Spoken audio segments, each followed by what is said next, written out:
Chapter 3, Psychology's History and Worldviews. Is psychology old or is it new? It is both. Psychology is a very young science and a very old topic. Throughout history, people have thought deeply about psychology's topics. Poets, theologians, and philosophers wrote about the mind centuries before psychology became a science. Most histories of psychology date its beginning to 1879 with Wilhelm Wundt's psychological laboratory in Germany. But Wundt did not discover or invent psychology. Prior to Wundt, mental processes had not been systematically studied with scientific methods, but they had been studied extensively. Psychology is new in terms of the application of scientific methods to the study of the human mind. Psychology is also new in terms of the worldview assumptions of its modern fathers and major schools of thought. This chapter traces modern psychology's history through its worldview assumptions and schools of thought. Naturalism is the worldview assumption that defines the difference between the old and new psychology. Worldviews are built on beliefs about first things. A Christian worldview begins with the belief that God exists and He created the universe and all life. Naturalism begins with the belief that something, anything, besides God is responsible. Why do we think, feel, and behave the way we do? In the Christian worldview, the Bible provides those answers. Biblical anthropology, also called the doctrine of man, describes a view of mankind in light of God's biblical revelation. Early scientific psychologists offered naturalistic alternatives to biblical descriptions of mankind. Freudian, behavioral, cognitive, humanistic, and evolutionary theories all have roots in naturalism. As a Christian student, you must approach every discipline, including psychology, from the vantage point of faith, refusing to replace your theistic assumptions with naturalism. In the 7th century BC, Pharaoh Patsmich conducted a psychological experiment on the acquisition of language. He ordered 2 infant children to be removed from their parents to be raised by a mute shepherd, in isolation from spoken language. Patsmich's hypothesis was that children raised without hearing language would spontaneously speak in mankind's natural-born language. The first word sounded like bekos, the Phrygian word for bread, bekos, leading Patsmich to conclude Phrygian was mankind's native language. New ways of knowing. Modern psychology traces its roots to the Reformation, 16th century, and the rejection of authority as the sole source of knowledge about God and the world. Prior to the Reformation, theologians believed that everything we were meant to know had already been revealed. The Bible, as interpreted by church authority, was the sole and definitive source of knowledge. In religion, Martin Luther rejected church authority in favor of individual, spirit-led understanding. By the 17th century, scholars in astronomy, physics, and medicine were doing the same thing. Without rejecting their core Christian beliefs, many of the fathers of science, the grandfathers of modern psychology, rejected human authority in favor of new ways of knowing about the world. Descartes. Descartes believed that because the soul was immaterial, it did not occupy space, but it needed a point of contact with the material body. Descartes believed that the soul interacted with the body, specifically in the pineal gland. It was at the pineal gland that the mind controlled the flow of animal spirits to the body. Rationalism. Modern science and psychology also trace their roots to the Christian philosopher René Descartes, 1596 to 1650. Descartes believed that we can use reason to know things about the world with certainty. Descartes believed that our physical senses were less trustworthy than reason. His method is known as deductive reasoning. Beginning from a premise, cogito, or I think, Descartes deduced a rational conclusion, ergo sum, or therefore I am. Deductive reasoning involves beginning from a premise or truth that is certain and deducing one conclusion from another. Descartes did not reject his Christian worldview, but he did believe that reason was an important confirming measure of truth. As you might guess, at the time when church authority was believed to be the God-ordained sole way of knowing such things, Descartes' approach was not well accepted by many. Unlike Descartes, many rationalists today emphasize reasoning to the exclusion of other ways of knowing about the world. Cartesian dualism. Descartes applied deductive reasoning to questions of the nature of mankind. Descartes concluded that we are made of body and soul, and that, though distinct, the body and soul interact with one another. Descartes believed that the physical and spiritual connected at the cornerium, now known as the pineal gland. Descartes' idea, known as the Cartesian dualism, was not new. He, like other Christians and others for centuries, believed mankind was both physical and spiritual. The ancient Greeks thought our spiritual and physical natures connected in the lungs. After all, when you quit breathing, you die. And Hippocrates, who was ahead of his time, thought it happened in the brain. The significance is that Descartes arrived at his conclusion through a nascent scientific method and without reference to biblical or other beliefs. Modern psychology generally rejects Cartesian dualism in favor of naturalistic monism, a belief that there is no spiritual, non-material part of human nature. Descartes was also interested in the nervous system. He believed that there are two types of human behaviors that operate in interaction. Involuntary behaviors, reflexes and sensations, were thought to be completely mechanical and physical. Voluntary behaviors, like reasoning, decision-making, initiating voluntary movements, were thought to be spiritual.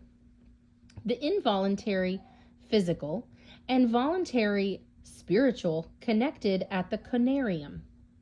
Descartes thought that sensations traveled from the body via nerves to the pineal gland in the brain, where animal spirits were released. The animal spirits traveled back to the body along tube-like nerves, causing muscles to inflate. The cycle came to be known as the reflex arc. According to Descartes, the reflex arc could explain human involuntary behavior and all animal behavior. Before Descartes, the suggestion that human behavior had anything in common with animal behavior would have been viewed as ludicrous and perhaps blasphemous. A key point in that psychology was not discovered, invented, or created in the 19th century. It only became modern and scientific. Empiricism. Francis Bacon, 1561 to 1626, has been called the father of modern science and a major prophet of the scientific revolution. Bacon's philosophy is called empiricism, and its method is known as inductive reasoning. Where Descartes distrusted the senses, Bacon favored them, beginning with repeated observations of nature. One can discover the natural laws of nature in a process that came to be known as the scientific method. Early psychologists, like Wilhelm Wundt, wanted to establish psychology as a hard science like chemistry or physics, and embraced empiricism as a guiding principle. They, like many psychologists today, differentiated psychology from philosophy and religion by limiting their study to observable and quantifiable phenomena. The emphasis on empiricism led to psychology's definition evolving from the study of the mind, spirit, and soul to the science of the brain and behavior. Many people criticize psychology's reliance on empirical methods. The difficulties applying empirical methods to psychological research, like inability to control variables, bias, placebo effects, have even led many to argue that psychology does not fit the definition of a true empirical science. A psychology that leaves out intangibles like the mind, love, and faith is seen as sterile and trivial. Strict empiricism only allows psychologists to study our creatureliness It makes no meaningful contribution to what it means to be human, and it relegates Christian beliefs to a topic of study along with mysticism, rituals, and other primitive belief systems. About 400 BC, the Greek doctor and philosopher Hippocrates proposed an early theory of human personality types. Hippocrates thought that personality types were determined by levels balance of body fluids called humors. The humors, blood, yellow bile, black bile, and phlegm, represented the best scientific medical knowledge of the time. According to Hippocrates, an excess of blood relative to other humors made one sanguine, extroverted, creative, and sensitive. An excess of yellow bile made one choleric, charismatic, ambitious, and a leader. A little too much black bile makes one melancholic, thoughtful, and introverted, and reversed. And likewise, an excess of phlegm leads to a phlegmatic, calm, not emotional, even-tempered personality type. The terms sanguine, choleric, melancholic, and phlegmatic were used to describe personality types for about 1700 years. Phrenology. Around 1800, about 75 years before the founding of Wilhelm Wundt's psychology laboratory, Dr. Franz Gall, 1758 to 1828, an anatomist and physiologist, popularized a science called phrenology. Phrenology, now discredited, suggests that the shape of the skull was an indicator of a person's character and personality. Dr. Gall believed that various mental functions and personality traits resided in specific parts of the brain. He thought that more or less of a particular characteristic or trait would correspond with more or less brain matter in a specific region of the brain. Gall thought that the shape and size of the skull mirrored the shape and size of the brain.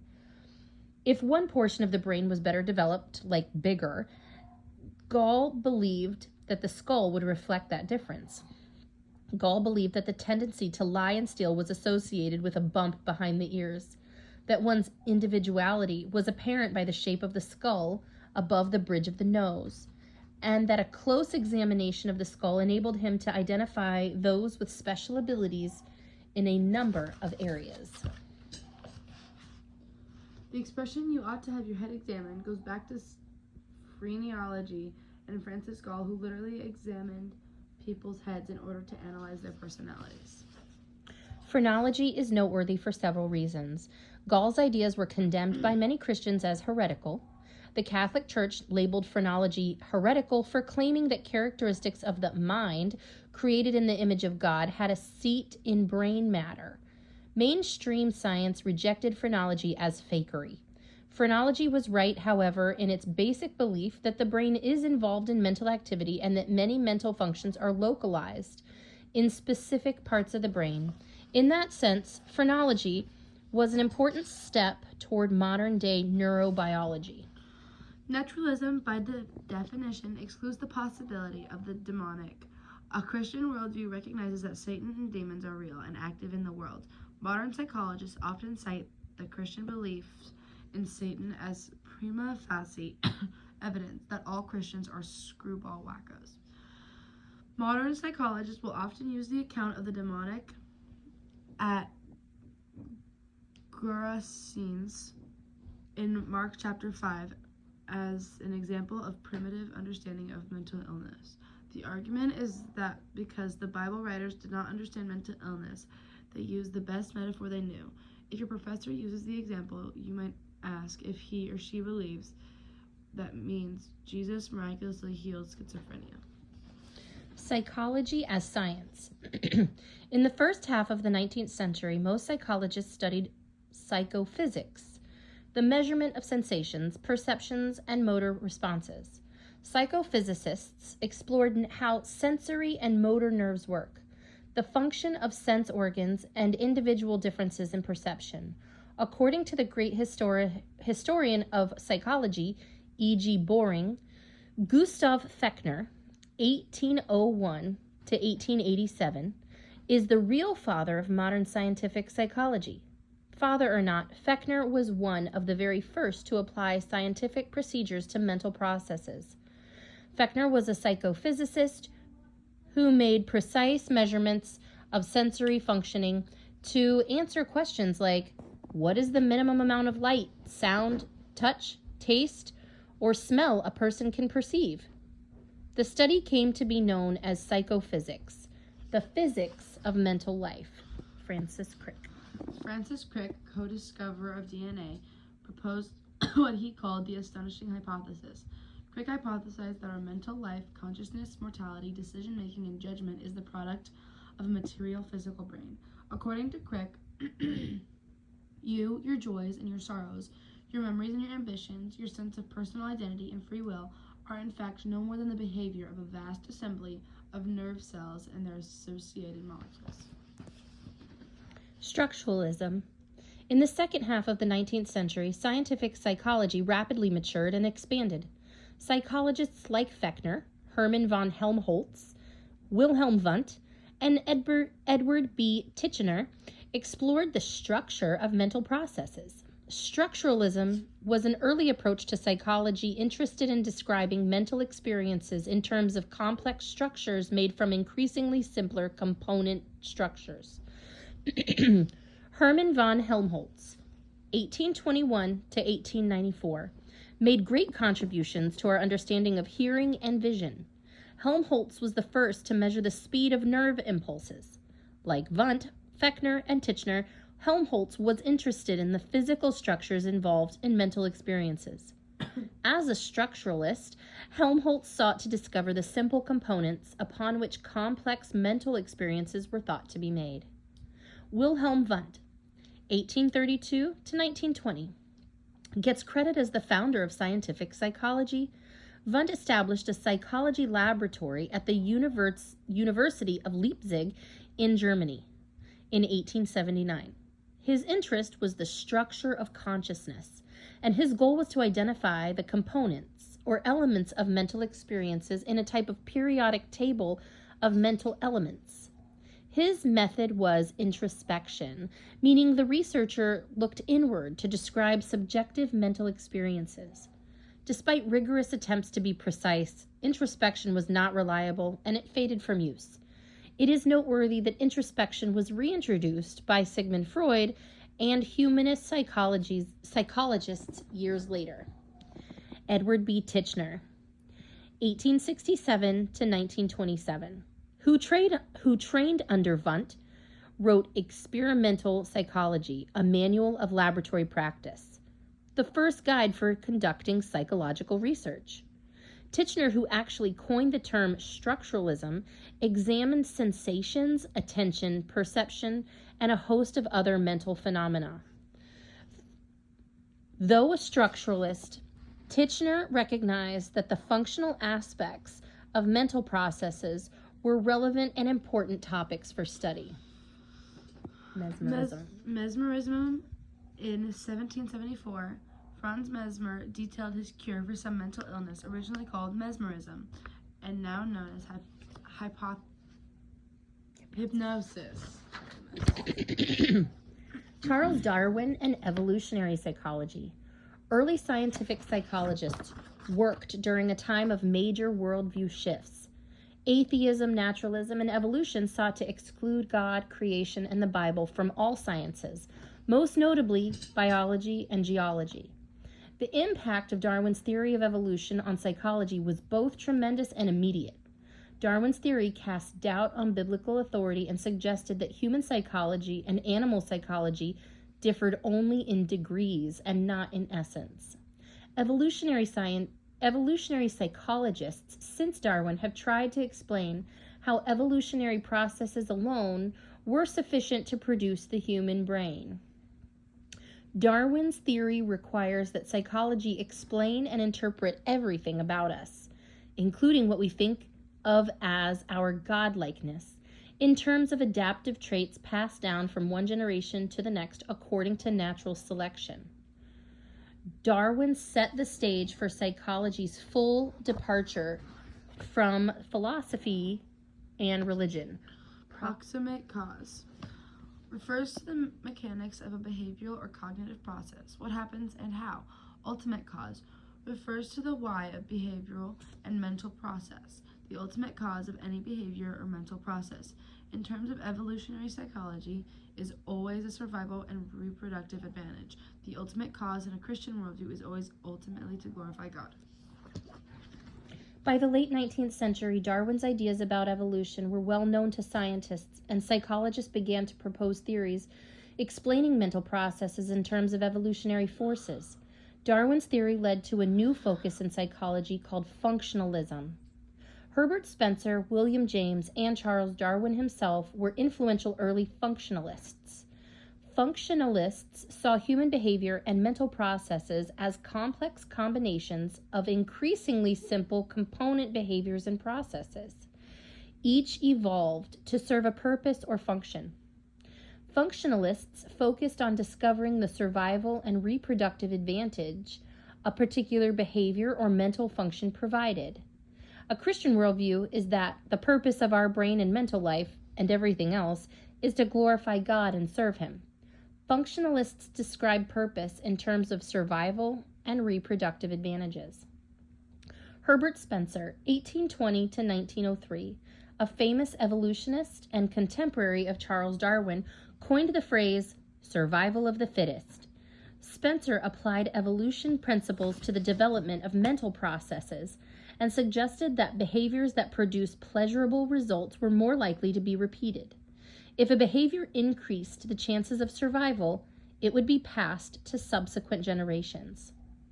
William James, 1842 to 1910, known as the father of American psychology, applied Darwin's theory to explain emotions and consciousness. In James' theory, consciousness and emotions evolved as a complex mix of physical processes that individually and collectively equipped our ancestors for the challenges of survival. Many modern psychologists see in evolution a grand unifying psychological theory and a reason for all behavior and mental processes. For many, evolutionary psychology is the new psychology. Evolutionary psychologists search for the genesis of the human mind in animal biology. All behavior and mental processes exist, as the reasoning goes, because they and their component parts were each subsequential adaptations chosen by natural selection. Mental disorders, from an evolutionary perspective, are the remnants of behaviors that once were adaptive and beneficial. Though evolutionary psychologists assert evolution as fact, it is nonetheless a worldview assumption ultimately grounded in faith. Neurobiology, also called psychobiology and neuroanatomy, is the study of the nervous system's structures and processes. Neurobiology and cognitive psychology are the primary schools of thought and the most productive research fields in psychology today. Advances in technology allow psychologists today to observe and precisely measure brain activity at the level of individual neurons. It has allowed psychologists to precisely locate the specific brain locations associated with subjective mental experiences. In other words, we can see the parts of the brain that are active when we think, remember, dream, meditate, or pray. In the tradition of Dr. Gall and phrenology, new technology has revived and strengthened the worldview that we are no more than complex biochemical processes operating in brain matter. Modern neurobiology focuses reductively on brain structures and functions. Reductive means that each mental structure and behavior consists of ever simpler component structures and behaviors. Reductionist psychology is not necessarily inconsistent with a Christian worldview, but following it to its natural conclusion, man becomes nothing but a collection of pieces and parts. In fact, a reductive perspective is behind descriptions of man as complex machines or computers. We are complicated but reducible to simpler underlying parts. All mental processes, including love, hope, prayer, and worship, are just brain activity, which is ultimately nothing more than electrical and biochemical processes occurring in a very advanced neural network. A reductive approach also underlies psychiatry and the neuropharmaceutical industry's effort to target chemical fixes at the molecular level. Humanistic psychology was also known as psychology's third force. Humanism rejected the dehumanizing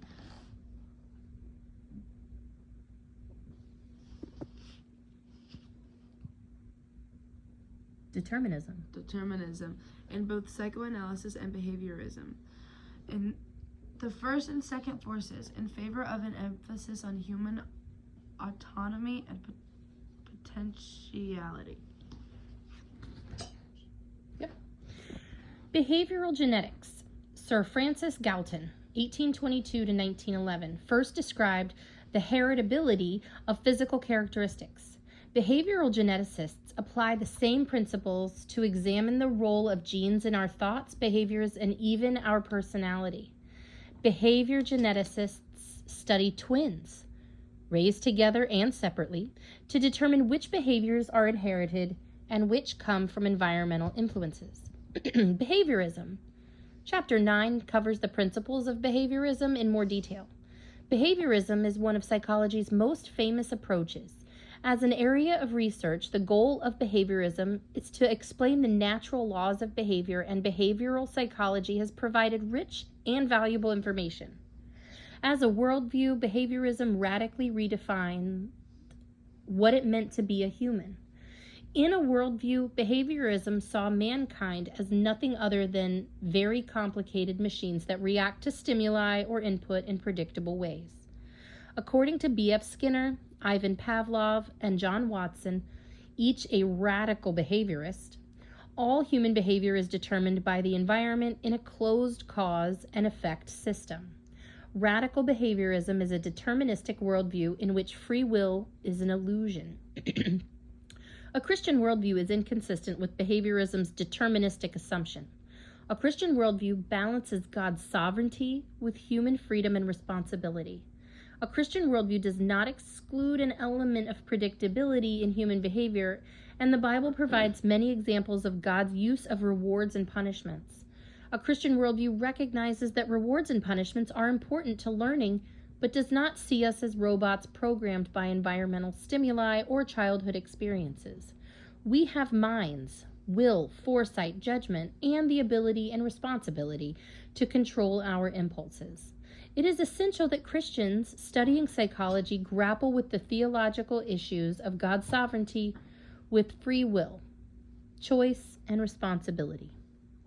Sigmund Freud.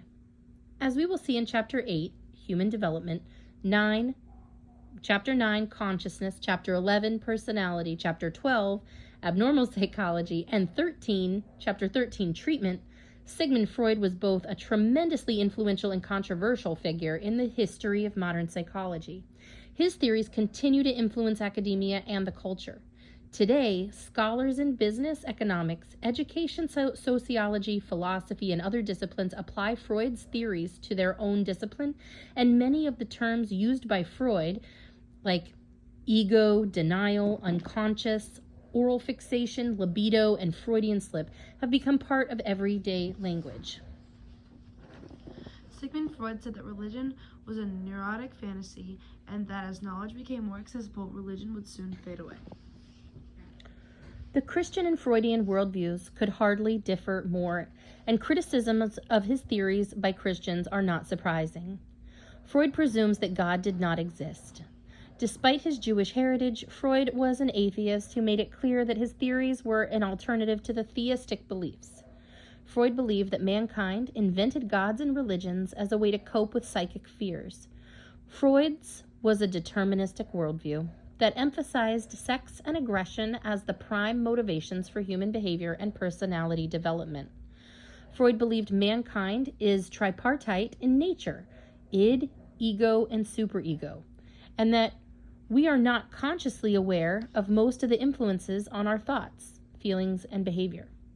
According to Freud, our consciousness is like the tip of an iceberg. The bulk of who we are is below the surface and unconscious, meaning we cannot bring it to the conscious awareness except by psychoanalytic techniques. You will be taught about Darwin's theory of evolution in college, you will be taught about Freud's personality theory in college too. Please do not forget that understanding the material is accepting the worldview are different. You can do one without the other. Christians should approach Freud's theories with skepticism and caution.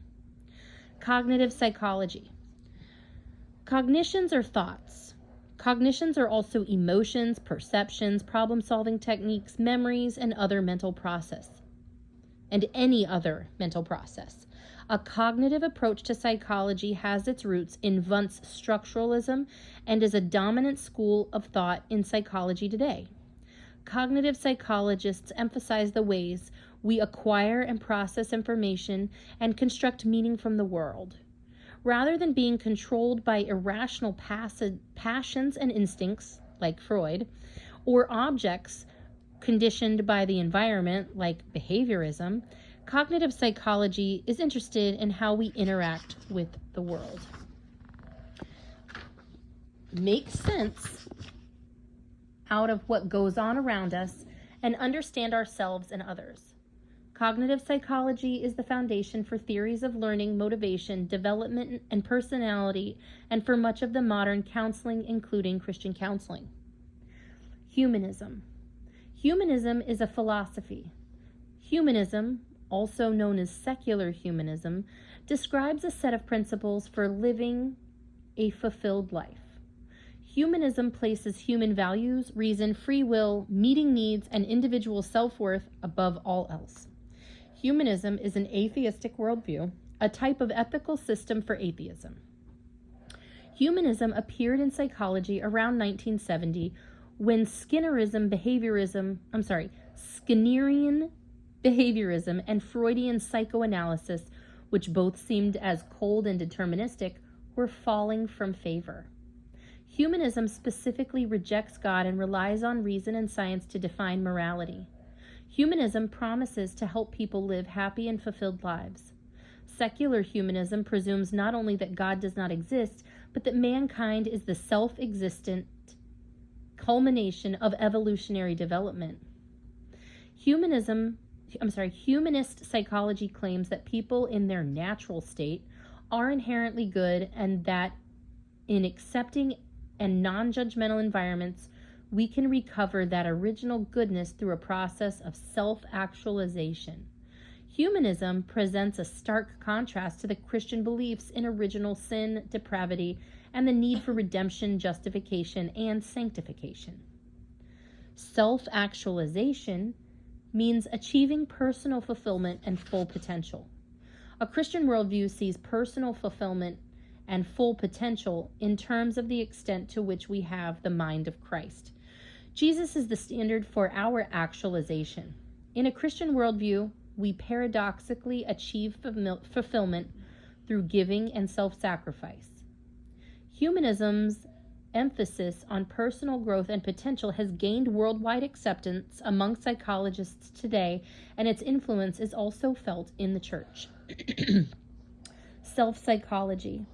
Naturalism and humanism led to a perspective that believes people should feel good about themselves, learn to love themselves, and rid themselves of needless shame and guilt. That perspective is known as self-psychology, selfism, and most recently, positive psychology. Positive psychology, a new branch of psychology, focuses on the study of positive emotions, strengths, and virtues. As a worldview, self-psychology believes that high self-esteem, personal fulfillment, self-expression, self-acceptance, and self-fulfillment are what it means to be human. Personal subjective well-being and social functioning are of primary importance. Guilt is to be avoided at all costs, and suffering is absurd. Self-psychology is very popular. Most psychologists believe that self-esteem is the foundation of sound mental health. Self-esteem, self-fulfillment, self-expression, self-love, and individualism are appealing ideas, but their relative value in a Christian's life is a subject of debate among Christians. Some Christians equate high self-esteem with idolatrous pride. Others, like Dr. James Dobson, integrate self-esteem into their theology by balancing our sinfulness with our special status in creation. God does not create junk, but mankind is sinful and in revolt against God through the assertion of the self. It is Jesus' example, not a subjective view of happiness, that defines actualization and toward which we should strive. Jesus lived the true psychology. Contrition, self-denial, and humility are means by which we achieve spiritual growth.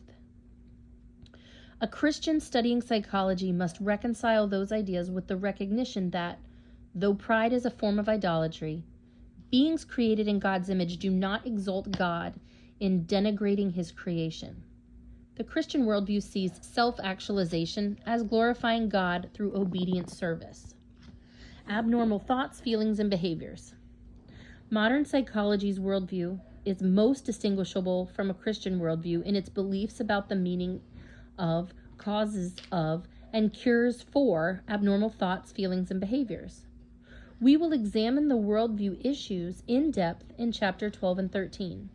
For now, understand that no topic in psychology comes closer to the core Bible message of sin and redemption than abnormal psychology. Psychology's naturalistic foundation requires that abnormal thoughts, feelings, and behaviors be explained in terms of heredity, chemical imbalances, repressive parents, unconscious psychic conflicts, infections, or even refined sugar and house cats. Anything except sin and disunity with God. Morality. Moral relativism is a worldview in which standards of behavior are based on some temporal framework of values and beliefs and not on any moral absolutes. Moral relativism is the application of naturalistic worldview to ethics and personal responsibility. Modern psychology's approach to sex illustrates the difference between a theistic and a relativistic moral worldview. Modern psychology describes attraction, mate selection, and sexual behavior in terms of evolutionary purposes. Where evolution provides the moral backdrop for behavior, fulfilling any number of sexual urges and impulses is not wrong. It is adaptive and, by definition, morally right. A Christian worldview recognizes that the Bible prescribes moral absolutes. When we violate those absolutes, we are personally responsible for our actions. Feminist psychology. Feminist psychology grew out of the feminist movement from the late 1960s. Feminism is a humanistic worldview focused on helping women achieve self-actualization as defined by humanist values in a male-dominated world. Feminist psychology grew out of the belief that psychological research was biased towards males. At the time, there were few women in psychology. Psychological research was generally done by male researchers on male participants. Feminist psychology rejects male-generated religious and traditional approaches to understanding women. Psychologists who study lesbian, gay, bisexual, and transgender issues on sexual orientation focus on research, education, and influencing public policy.